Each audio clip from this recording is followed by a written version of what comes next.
प्राचार्य हैं professor BS Yadav ji, DSW professor M Yadav ji और IQAC कोऑर्डिनेटर प्रोफेसर रुचि गोयल मैडम और बाकी मेरे सभी शिक्षक साथी उपस्थित हैं। मैं उनको भी नमस्कार करता हूँ और सारे विद्यार्थियों का यहाँ पर स्वागत करता हूँ। आप सब लोग, मैं जो समझता हूँ, मैं भी यहीं का स्टूडेंट रहा हूँ और BCom M.Com मैंने यहीं से की है, तो मुझको ये लगता है कि आप बहुत भाग्यशाली हैं कि आपको एक इतने स्वच्छ और स्वस्थ वातावरण के अंदर आपको एडमिशन मिला है। आपके पास करने के लिए बहुत कुछ है, पूरा कॉलेज का सिस्टम सपोर्टिव है। और चूँकि जो बदलाव नया आया है वो जो नेशनल एजुकेशन पॉलिसी में जो चेंज हुआ है 2020 में, और जैसे कि प्रिंसिपल साहब ने बताया था कई बार उसके कई वर्जन आ चुके हैं और अभी इसी साल से लेटेस्ट वर्जन आया है।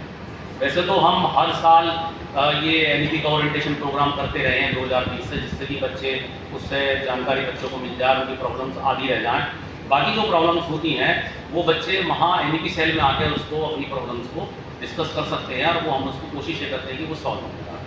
तो देखिए NEP का जो हमारा पूरा का पूरा जो सिस्टम है वो ये आपको बहुविषयता मल्टी डिसिप्लिन के लिए बनाया गया है, जिसमें आप कॉमर्स के साथ दूसरे विषय भी पढ़ सकते हैं और साइंस के साथ और दूसरे विषय पढ़ सकते हैं, कॉमर्स ही पढ़ सकते हैं साइंस के साथ। क्योंकि हमारा कॉलेज जो है BCom कॉमर्स और साइंस का प्रसिद्ध कॉलेज रहा है वेस्टर्न उत्तर प्रदेश में। और एक बात और मैं बताऊँ आपको अपने कॉलेज के बारे में कि हमारे कॉलेज का जो इतिहास है वो हमारे क्रांतिकारियों से भी जुड़ा हुआ रहा है। तो आप अपने को बड़ा ना मानो तो छोटा मोटा क्रांतिकारी जरूर मानो, क्योंकि आपके अंदर यहाँ आते ही वो शक्ति आ गई है कि आप एक नव परिवर्तन समाज के अंदर ला सकते हो।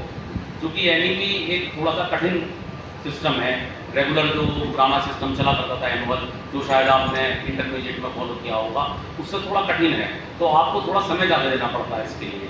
तो आप देखिए कि इसके अंदर जो मेन चीज़ है सब्जेक्ट डिस्ट्रीब्यूशन, वो आप देखिए कि 4 मेजर कोर्स जो हैं वो आपको यहाँ पर चूज़ करने हैं, जिसमें एक मेजर सब्जेक्ट्स हैं, एक माइनर है। और आपको इसको वीडियो बनाने की ज़रूरत नहीं है, ये मैं चैनल के ऊपर इसका वीडियो डलवा दूंगा और PDF भी डलवा दूंगा इसकी। तो एक आपका मेजर सब्जेक्ट्स हैं, दूसरा माइनर सब्जेक्ट्स हैं, तीसरा वोकेशनल है और चौथा को करिकुलर सब्जेक्ट है।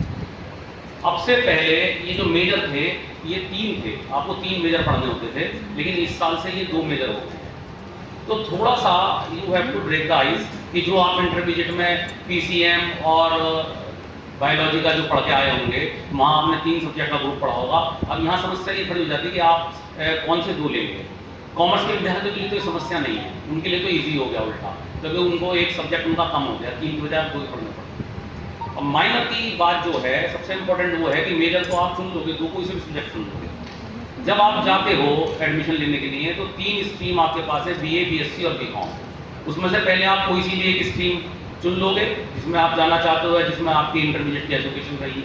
उसके बाद अगर आपने BSc या BCom चुना है तो वहाँ पे आपको कोई से भी 2 मेजर लेंगे, जो मेजर वही लेंगे आप जो उस क्लास के अंदर फर्स्ट सेम के अंदर आपको अलॉटेड मेजर्स हैं, उसमें कोई 2 मेजर हो गया। सेकेंड बात आती है कि जब आप माइनर सब्जेक्ट चूज करते हो, माइनर के लिए आपको बहुत ही ज़्यादा समझदारी से सब्जेक्ट चूज करना होगा। माइनर आप किसी भी विषय का चूज कर सकते हो, किसी भी स्ट्रीम का चूज करते हो। अगर आप कॉमर्स के विद्यार्थी हो तो आप चाहो तो माइनर जो है फिजिक्स चूज कर लो, आप केमिस्ट्री चूज कर लो, आप बॉटनी चूज कर लो, बायोलॉजी चूज कर लो, जूलॉजी चूज कर लो, कुछ भी कर सकते हो। हमारे यहाँ 3 फैकल्टी और हैं, इकोनॉमिक्स, इंग्लिश और फिजिकल एजुकेशन, उनके भी सब्जेक्ट माइनर के रूप में आप ले सकते हो। लेकिन कट पॉइंट ये है कि जो भी विषय आप माइनर के रूप में लोगे वो आपको केवल 2 सेमेस्टर में पढ़ना होगा, फर्स्ट सेमेस्टर और थर्ड सेमेस्टर, जैसे इसमें लिखा हुआ है। और दूसरा कट पॉइंट ये है कि वो आपके लिए उसका सिलेबस कोई अलग नहीं होगा, उसका वही सिलेबस होगा जो मेजर कोर्स का सिलेबस होगा, इसलिए यहाँ लिखा हुआ है मेजर एज माइनर। अगर आपने बाई चांस केमिस्ट्री ली है माइनर के अंदर या आपने बॉटनी ली है तो बॉटनी में जो बच्चा मेजर में बॉटनी पढ़ रहा है वही सेम सब्जेक्ट आपको फॉलो करना है, वही प्रैक्टिकल्स देने हैं, वही सारा सिलेबस होगा। क्लियर है?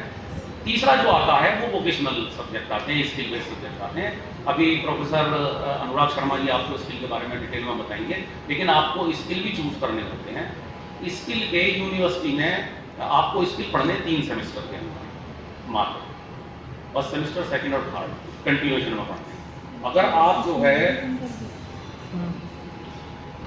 वो स्किल आप अगर चूज करते हो तो उसका एक ग्रुप बना हुआ है कि फर्स्ट सेमेस्टर में कौन कौन सा सब्जेक्ट स्किल में है, उसी ग्रुप में से आपको प्ले करना पड़ेगा। ऐसा नहीं है कि आप अपनी मर्जी से कोई सा भी स्किल ले लोगे। सेकंड सेमेस्टर में अगर आप स्किल लोगे तो वो उसी ग्रुप में से लोगे जो सेकंड सेमेस्टर के ग्रुप है, और इसी तरीके से थर्ड सेमेस्टर में। पहले ये स्किल 4 सेमेस्टर में था, आप 3 सेमेस्टर में ये स्किल रहेगा। फोर्थ आता है आपका को करिकुलर सब्जेक्ट। देखो को करिकुलर सब्जेक्ट जो है इसका करिकुलम फिक्स है। स्किल की परीक्षा कॉलेज अपने आप कराएगा, को करिकुलम की परीक्षा यूनिवर्सिटी कराएगी। को करिकुलम में आपके जो क्वेश्चंस आएंगे वो एमसीक्यू बेस्ड आएंगे, है ना, और उसका सिलेबस और उसके सब्जेक्ट भी फिक्स हैं। अभी चूंकि आप फर्स्ट सेम में हो तो फर्स्ट सेम का सिलेबस आपने को करिकुलम का भर दिया। इसमें आपको 4 सेमेस्टर का कोर्स है। फोर्थ सेमेस्टर में आपको हिंदी या कोई भी भारतीय भाषा या लोकल भाषा पढ़नी है फोर्थ सेम में। और जो बच्चे जैसे जिसने बीए लिया है और लैंग्वेज से वो बीए करना चाहते हैं तो उनके लिए दूसरा सब्जेक्ट है वो पढ़ना। देखिए यहाँ पर अलग अलग चारों का मैंने डिटेल में दिया हुआ है। बहुत सारे अलग अलग जियो गवर्नमेंट के और नोटिस आए थे तो मैंने उसमें से इसको एक्सट्रैक्ट करके लिखा है।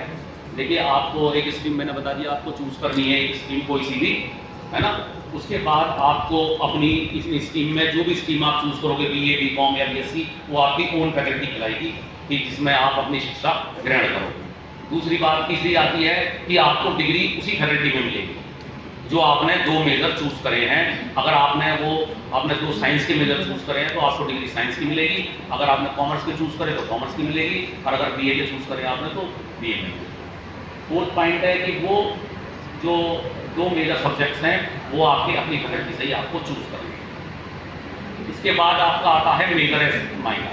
सबसे ज़्यादा इस पर कंसंट्रेट करने की ज़रूरत है क्योंकि ये थोड़ा सा टिपिकल है। देखो इसके अंदर ये आप अपनी फैकल्टी से भी चूज कर सकते हो। जैसे कि अभी सर ने बताया था कि आपने पीसीएम पढ़ा था और आप पीसीएम में लेना चाहते हो तो आपने पीसीएम के कोई से 2 विषय आपने मेजर में ले लिए और तीसरा विषय आपने माइनर में ले लिया। 1% ऐसा भी हो सकता है कि आपका मन ये करता है कि मैं तो अकाउंटेंसी पढ़ूँ तो आपने कॉमर्स का अकाउंटेंसी माइनर में ले लिया। आप इंग्लिश ले सकते हो, इकोनॉमिक्स ले सकते हो, फिजिकल एजुकेशन ले सकते हो, ये सब आप माइनर में चूज कर सकते हो चॉइस। लेकिन अगर आपने माइनर में फर्स्ट सेम में और से आपने केमिस्ट्री ले लिया तो आपको थर्ड सेम में भी केमिस्ट्री पढ़ना है, और थर्ड सेम में आपको वो केमिस्ट्री पढ़ना पड़ेगा जो केमिस्ट्री थर्ड सेम में होगा। अगर आपने इकोनॉमिक्स ले लिया तो आपको वो इकोनॉमिक्स पढ़ना पड़ेगा जो थर्ड सेम में जो होगा। उसमें ऐसा नहीं है कि आप इकोनॉमिक्स का कोई सा भी सिलेबस या कोई सा भी सब्जेक्ट पढ़ लो, तो वो उस सेम में जो चल रहा होगा वही आपको पढ़ना पड़ेगा। फर्स्ट और थर्ड में होगा, एक बार आपने माइनर चूज कर लिया वो आप चेंज नहीं कर पाओगे। इसलिए अभी आपको परमिशन दी है 2 दिन की कि अगर आप समझ पूछ के जो चेंज करना है या यहीं स्टे करना है वो आप कर सकते हो। देखो वोकेशनल का है, वोकेशनल में 3 सेमेस्टर के अंदर वोकेशनल है और फर्स्ट सेकंड और थर्ड में वोकेशनल है। और वोकेशनल का जो सब्जेक्ट हैं वो यूनिवर्सिटी ने सेमेस्टर वाइज दिए हुए हैं, उसमें से आपको चूज करना है। कॉलेज आपको हेल्प कर सकता है कि आप कौन सा चूज करें। इसके बाद को करिकुलर के देखो 2 क्रेडिट का कोर्स है, क्रेडिट्स में लिखे हुए हैं मैंने, है ना। 2 क्रेडिट का कोर्स है वोकेशनल का कोर्स है, 3 क्रेडिट के 9 क्रेडिट है टोटल, और इसका 8 क्रेडिट का है। ये 2 क्रेडिट है, 4 सेमेस्टर में आपको पढ़ने हैं। ये 4 सेमेस्टर का प्रोग्राम है। इसके अंदर MCQ बेस्ड क्वेश्चन आएंगे। पिछले सालों तक ये केवल आपको जो है क्वालिफाइंग था, अभी क्वालिफाइंग नहीं है, ये CGPA में आपका जोड़ेंगे इसके मार्क्स, है ना।